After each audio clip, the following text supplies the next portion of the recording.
Hello, today we will guide you through how to view bank statement in QuickBooks. In this walkthrough, we'll use the Reconcile feature in QuickBooks Online to mirror what's on your bank statement so you can review the statement balance, the statement date, and the matching transactions in QuickBooks. Start by opening QuickBooks and signing into your company file. Once you're on the main dashboard, look to the top right corner of the screen for the settings icon.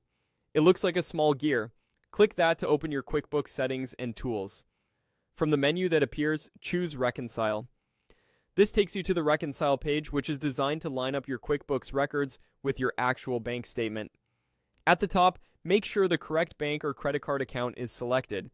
If you manage multiple accounts, take a second to confirm you've picked the one that matches the statement you're reviewing. Next, enter the statement's ending balance exactly as it appears on your bank statement. Type the number carefully, including cents, and make sure the currency matches your account settings. This figure tells QuickBooks what total you expect to see at the end of the statement period. Now click into the Statement Ending Date field. Choose the statement's end date from the calendar. This should match the date printed on your bank statement, often the last day of the month or billing cycle. Setting the correct date ensures you're comparing the right period. When the balance and date look good, select Start Reconciling. QuickBooks will display a list of transactions for that period split into payments and deposits. This is where you effectively view your bank statement information inside QuickBooks. The top of the screen shows the statement ending balance and the difference, while the list below shows the transactions that should match your bank statement line by line.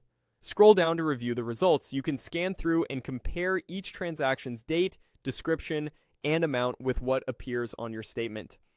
If the list is long, use the filters or search to narrow down specific amounts or payees. As you review, the goal is to have a difference of 0 at the top, which indicates that the totals in QuickBooks match your bank statement for that period. If something doesn't align, double-check the ending balance and date you entered and look for missing or duplicate transactions. When everything looks right, you've successfully viewed your statement details and how they reconcile in QuickBooks. That's it. Simple, clear, and ready for your monthly review.